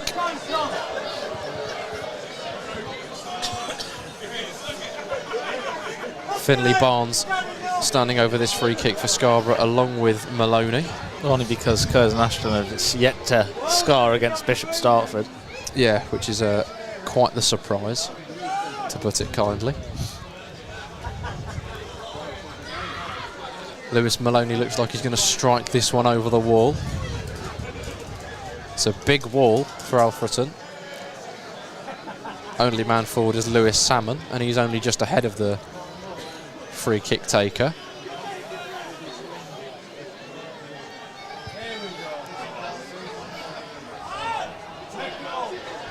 I'm not sure what the referee is waiting for here.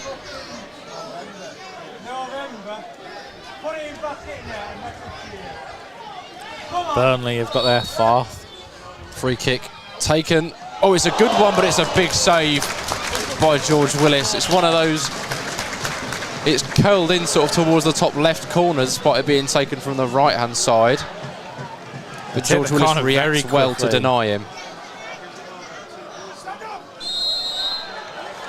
Offside given against substitute Cameron Wilson from the corner, taken quickly. So it's going to be a set piece, a free kick for Alfreton at the back.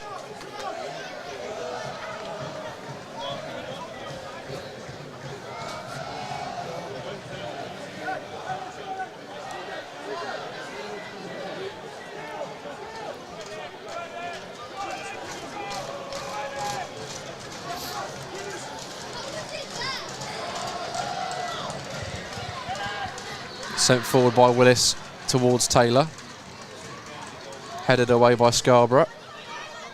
Salmon though trying to poke it back to Taylor, which he does. Taylor with about 4 men surrounding him. Scarborough do get it clear. Barnes now. Nearly falls over. Gets inside of Harry Perrott though, into Perver. Tries to pick out a long ball to the opposite side for Green. Tries a little flick pass through, but Jerry McDonough gets around his man and goes down under the challenge and wins the free kick. Maloney not happy with it. Billy Heath wanting to make a change, and we are going to see Adam Lund introduced for often. Long throws incoming. Absolutely. Harry Perrott is, I think, sensibly withdrawn, given his recent comeback from injury, and also Lundy's going to provide a bit more assurance in the sort of midfield, especially in the transition phase. Perrott played well today, but we are now going to have the luxury of those long throws back. Perrott setting up the first goal as well. Yeah, very true. But I think you don't want to risk him, especially with his recent injury. Free kick sent into the box. It's won by Brisley. Diggy flicks it on. Oh, it's just got away from Ryan Taylor. And a chance goes a begging.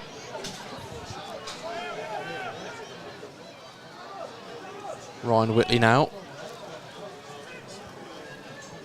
Sends it long towards Frank Mulhern.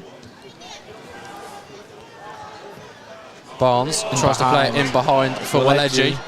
Puts it into the area. Claxton didn't know there was a man behind him, I don't think, but he manages to get it away. Here's Perver into Barnes, who tries to knock it back to him, but Mulhern rescues possession, and Maloney strikes from distance, but it's over the bar. He's hit Bradley's Jewellers. No problem for George Willis. Another goal kick to Alfreton. Tamworth go 2-0 up in a nothing game at Banbury.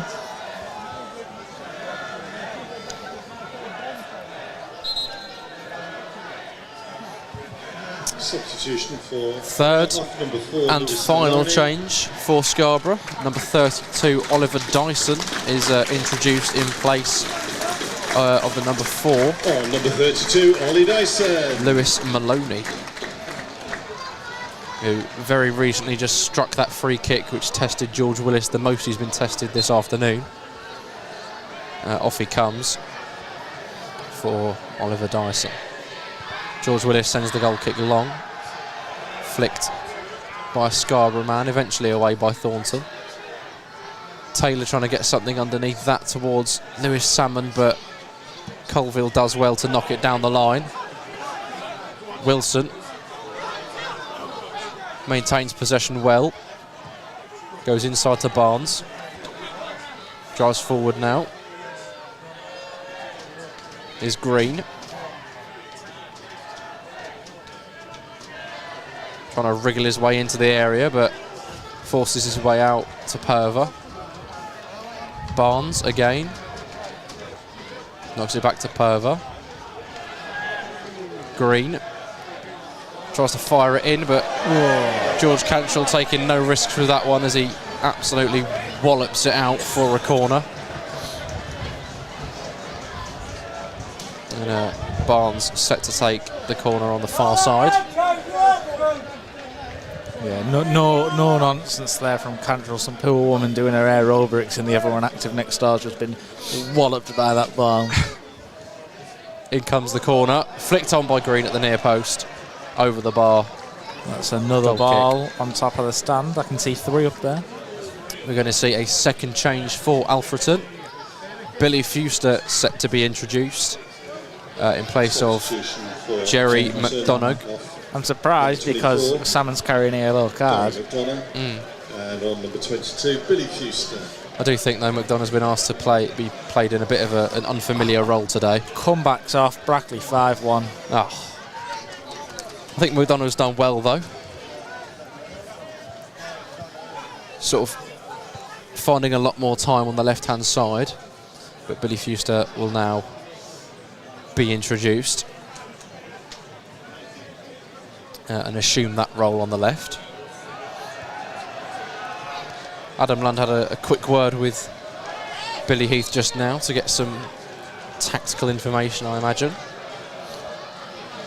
Willis sends the goal kick long. Flicked on by Taylor. Really well. Difficult one for Welledgy to deal with, and he puts it out for an Alfreton throw. And you know who's going to be taking this. He's already warming it up. Adam Lund with some practice swings before he tees up the throw.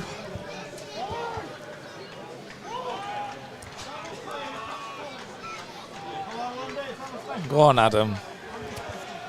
Show him what you're about. He's usually tired by this point, so... He's not got much of a run-up, but in comes the throw.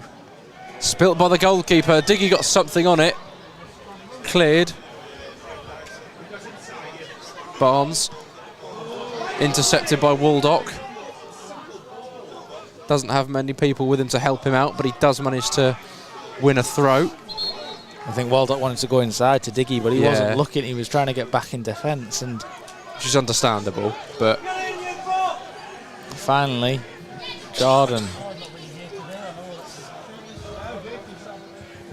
Substitution for Alfreton.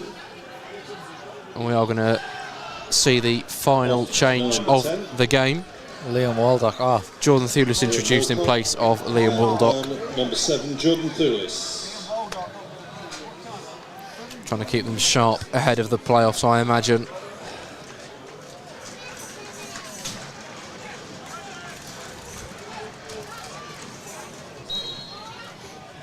So, throw in from Adam Lund. In it goes. Cleared away by Scarborough. Cantrell trying to keep it alive, but Welledgy gets it away.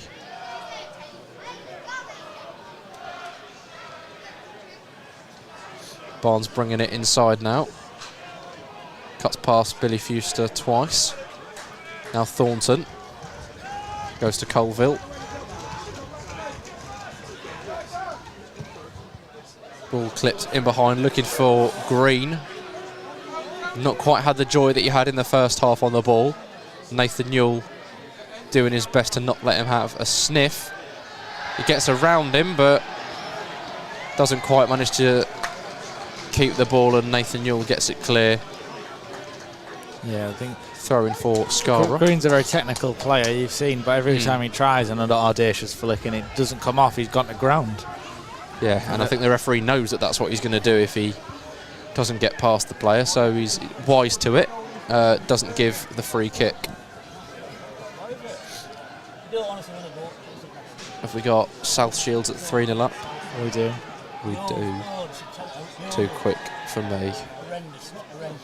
Bishop Stortford are down to 10 men, so potentially a chance for Curzon to eventually get a goal, which would Curzon might want to come 7th. They might fancy the chances. They might be fancying their chances against Chorley more so than against Alfreton. Who knows? Did beat us away from home this season, and a 0-0, I believe, at home. Free kick sent into the box by Scarborough, away by Diggy. Thewlis trying to keep it under control. Barnes for Scarborough. Green out wide. It's a poor pass. Diggy gets it away. Jordan Thewlis makes an interception, out for a throw. It's going to be 10 minutes to play here. Can Alfreton see out the 1-0 lead and end the season on a win? Time will only tell. Thornton for Scarborough now. Frank Mulhern loses control, but Purver still has the ball for the hosts. Barnes into Colville. Lewis Salmon gets in front of him though. Wins the throw in on this near side. Billy absolutely loved that one. Yeah.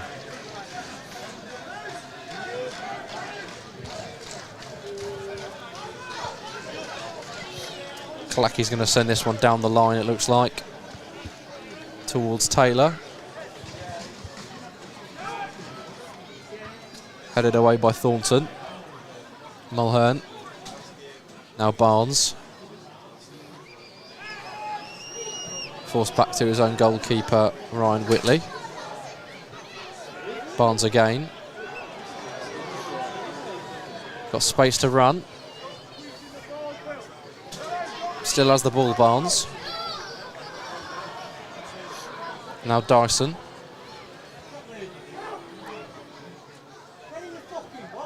Now Colville. Barnes, they're waiting patiently, trying to find this killer ball. Scarborough. Free kick to Alfreton on the edge of the box. Nathan Newell drawing that from Dyson, I think, on the floor. George Willis is going to be very happy to take his time before sending this one long.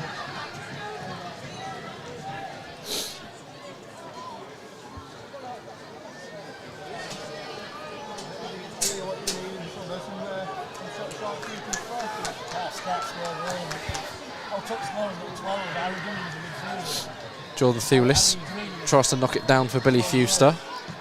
Doesn't work out for them though. Cleared away by Scarborough. Brisley heads forward.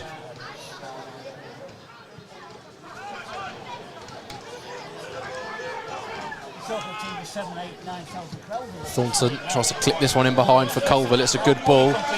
Lewis Salmon doing his best to shepherd him out of the box. And he does. Josh Claxton came back to help out as well and sends it up the line towards Taylor.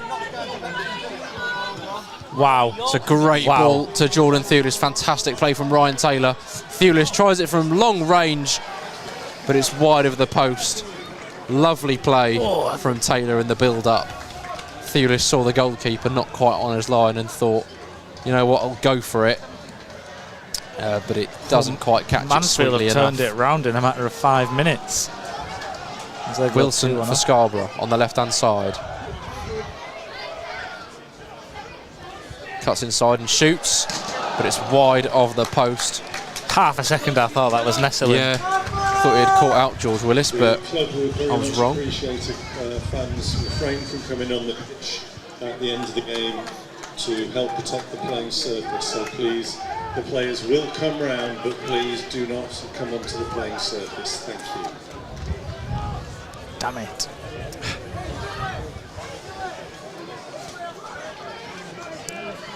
George Willis now sends the goal kick long. Headed away by the number 6 for Scarborough, Gouda. Well edgy on the ball now. Wins the free kick.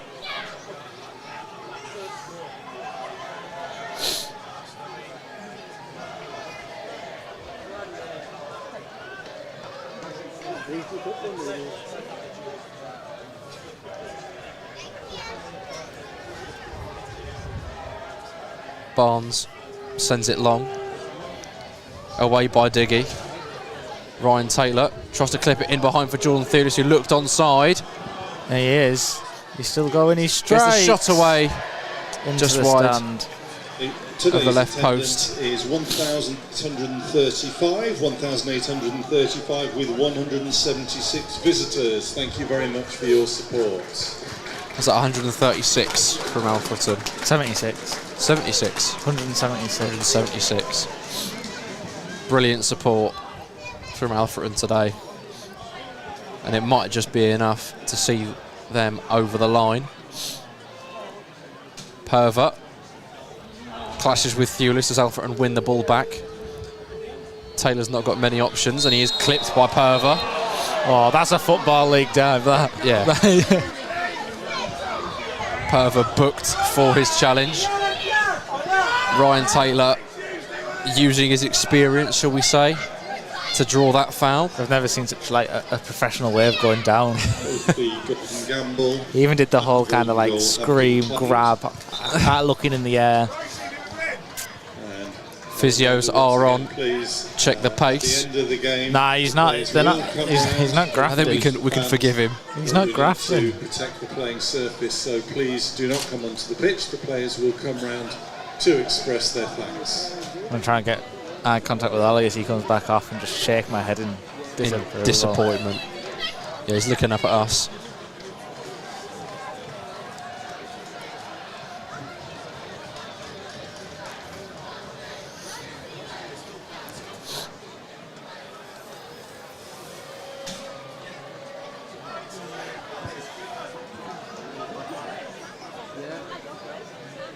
So, don't think there's been any changes in the scores around the grounds as we enter the final few minutes here. Tamworth are 2-0 up, actually. Yeah, I've got that. That's the only recent score in the last sort of 10 minutes. Other than Scunthorpe's equaliser to make it 1-1. Which has not come through for me yet. My inferior application, clearly.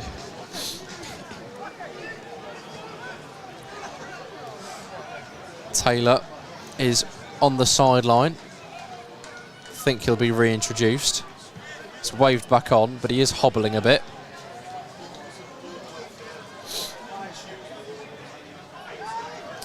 Adam Lund comes away with the ball, but free kick to Scarborough. Yeah, I think Briz just caught him there.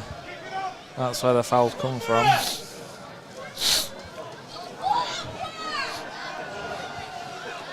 Not long left for Scarborough to find a leveller, but less time for Alfreton to see the game out, or potentially add a second. They've come close on the break a couple of times. Whitley sends the ball into the box, away by Brisley. Wilson on the edge. Nathan Newell tries to get it clear. Dyson in the box, aimed at Thornton. Mulhern now. Goes wide towards Green. Tries to beat his man. Fires it into the box. It's away by Lund. It's a crucial intervention. Back into the box. Goes all the way through to the back stick. Lewis Salmon sends it down the line. Straight to a red player though. Dyson into the box. Away by Lund. Fuster lays it back for Newell, who gets it well away. And Alfreton can breathe. Whitley out to Dyson on this left-hand side. Cuts in. Runs into traffic though. He has to go back to Perver. Green on the right. Dyson's come all the way over from this side. Gets inside of Jordan Thewlis. Now into the box. Tries to put it across. Welledgy can't get a shot away. I thought he was setting up the overhead kick there. I was going to say, it looked like he was going to line one up. But cleared away by Alfreton. Brisley makes the challenge. George Willis gets it away. Up towards Taylor. He's still hobbling a bit. It looks like he's just here to sort of see the game out. Jordan Thewlis gets the better of Thornton there. But it is going to be a Scarborough throw as we see 4 minutes of added time signalled. Yeah, 4 minutes left. 4 minutes left of the regular season. Yeah. For both these sides. There will be a minimum of 4 minutes additional time. 4 minutes additional time. So Boston still leading 2-0. Curzon Ashton still yet to find a goal away at Bishop Stortford. Tamworth got 3-up. George Willis getting that one clear. It looked like there could be a chance for Scarborough there. Referee has blown up for an offside, I think. But as things stand, Alfreton will be hosting Boston United in the playoff eliminator. At home. With Curzon still unable to break the deadlock. Obviously Boston at home ended as a 4-0 victory for the Reds, and Curzon Ashton at home ended as a 0-0 draw. So on paper, is it preferable for us? I think so. I think yeah. I don't think that's incorrect. Spenny Moore go 3-0 up against Kings Lynn, but they needed a lot to go their way today after suffering a 2-1 defeat to us last weekend. So perhaps Curzon are aware that a draw is enough for them to secure the playoffs, so they're not going to gamble going for a win. Ryan Taylor, who was barely able to walk, has managed to lay that one off for Billy Fewster, but only a few more minutes for him to survive. A deep throw for Today's Scarborough. Wine's man of the match, as chosen by our matchday sponsors Scholars Bar, is number 10, Harry Green. Ryan Whitley getting as far forward as he can, sending it long towards Welledgy on the right. Jordan Thewlis wins it off of him though. Into Fewster. Good challenge from Perver to break it up, but still a throw for Alfreton. Can't be long left now.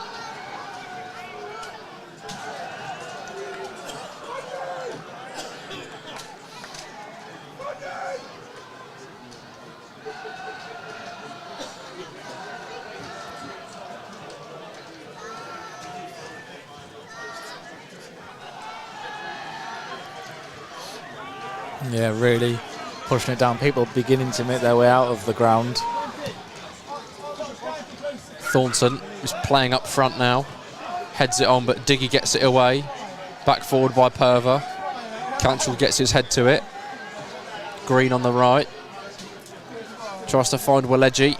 It's a good ball and he takes it down into the box, but claimed by George Willis, who will go down with the ball between his hands. A minute ticking away. You'd like to think that would be it. Like I say, our stopwatch was spot on today. Because I was doing it. Not big computer. Forget about it. George Willis sends it long. Away by Scarborough. Salmon gets something on it. Still Scarborough though. Green in his own half. Tries to fire it forwards towards Will Thornton, but George Willis very happily claims that one. It's all over. Blythe are relegated. There we go. You wouldn't have thought that at the start of the season when they were up in the playoffs. Obviously, we beat them 3-1 in what was a shock result because people really thought they were a strong outfit at that point. But well, seconds remain here. Alfreton get the ball up the pitch towards Ryan Whitley. He sprays it out to Colville. The referee has the whistle in his mouth, and that is it for the regular season. It's all over for Scarborough as well. Alfreton Town win 1-0 away at Scarborough. Safe journey home to the fans, players, Into the playoffs with, as things stand, Boston United at home. And I think I'm just trying to check.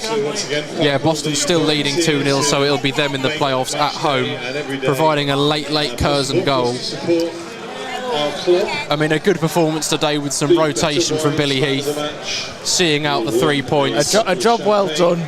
It's all over for Scarborough, but the tale continues for Alfreton as they'll play on Tuesday evening against Boston. Most likely now as the time ticks away in the other games. A team we beat 4-0 at home earlier on in the season, which was a very, very good performance. But for the last time, for the last league match, this is the last time we'll be certain we'll see you all again. Yeah, well, because next time we might not be. So before we go, my score prediction run continues. It does. Got it bang on again. It does. Yeah, brilliant. So we'll see you all next time.